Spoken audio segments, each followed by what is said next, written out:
everyone. My name is Aditi Gopinath. Staying home is a great opportunity to explore your imagination and get in touch with your creativity. Today's story is written and illustrated by me. The inspiration for the story comes from Maitra Gangadharaya, one of my fellow readers have volunteers. The name of the story is This Mystery Sweet. So let's get into it. The Mystery Sweet by Aditi Gopinath. Nandu woke up dreaming of a delectable sweet. He could almost taste its flaky goodness and feel the fine sugar crystals all over his face. But, try as he might, he could not for the life of him remember what it was called. Champakali? No. Son papadi? No. Kaju Katli? No. Folding his blanket hastily, he ran down to the kitchen and yanked at his Ajji's pallu. Ajji, remember that sweet you made for us that day? It was kind of crunchy, kind of soft, and nice and sugary, he said breathlessly.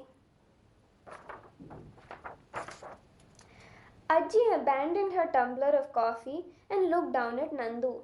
Which sweet, Kanda? She asked patiently. I don't remember, Ajji, Nandu said, throwing his hands in the air.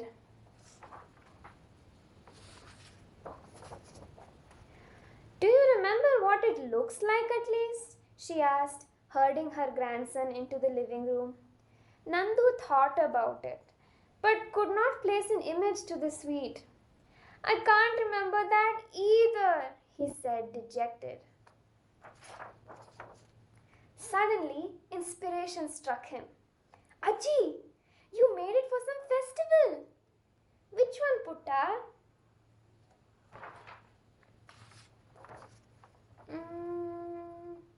Janmashtami?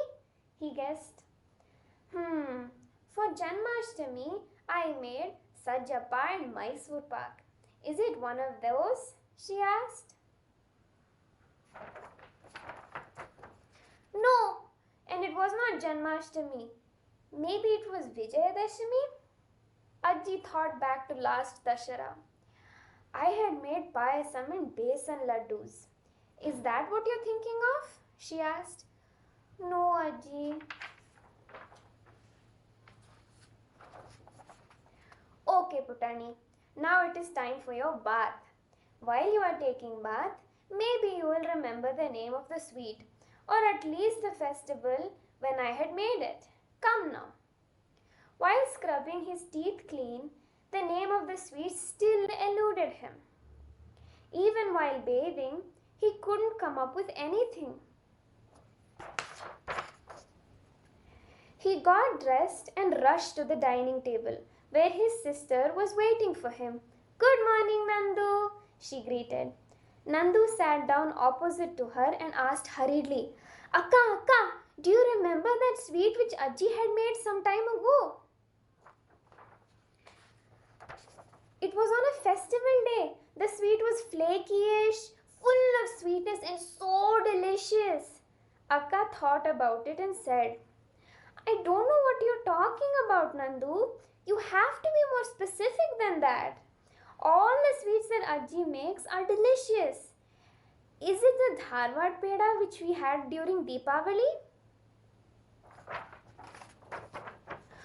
No, Akka, Nandu said as Tata gave him and his sister steaming hot plates of idlis with sambar. Is it gulab jamun which Ajji made for your Appa's birthday? Or maybe Atirasam for Sankranti? Tata asked.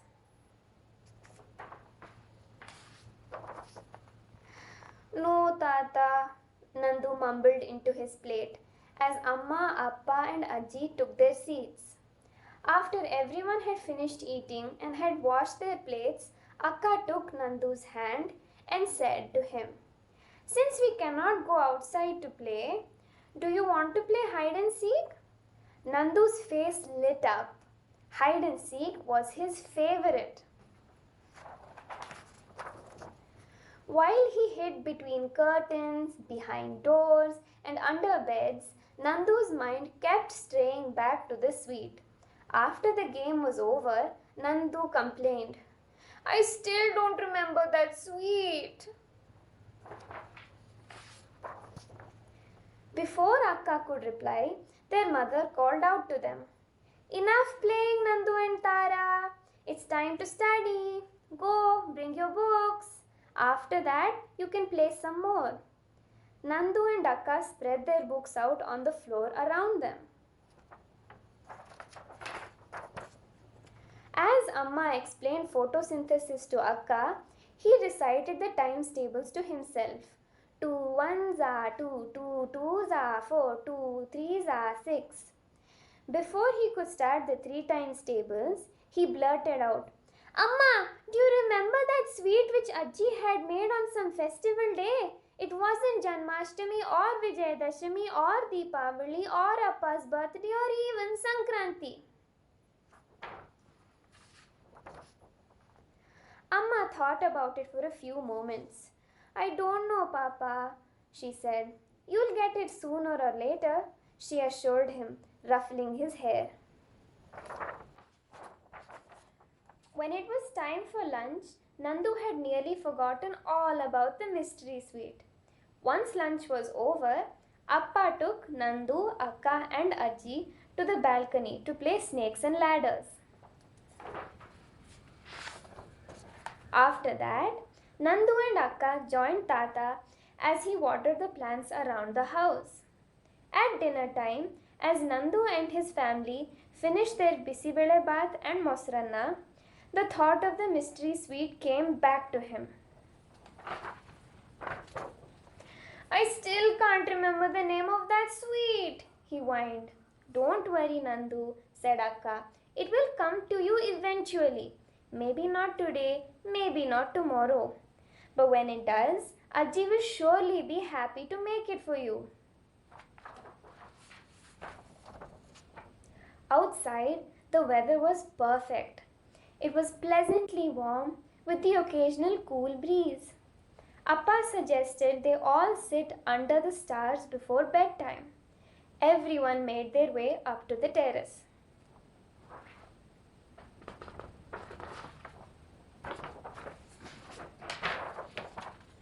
They spread out a couple of chapes on the floor.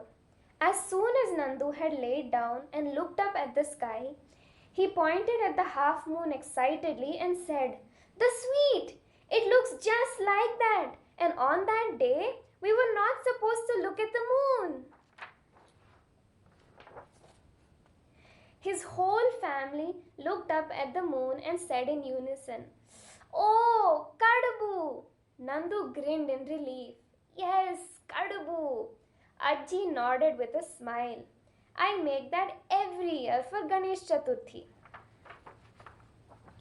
Don't worry, Putta. I will make it for you tomorrow itself. The next day, Nandu found an entire tatte stacked high with half-moon-shaped kadabus. Thank you, Ajji, he said, hugging her. And that's the end of the story. I hope you enjoyed the mystery sweet as much as I enjoyed coming up with it and drawing the illustrations for the story. Stay tuned for more from Readers Hub at home and subscribe to our channel. Until next time, stay happy, stay healthy, and very, very importantly, stay home. See you all later. Bye.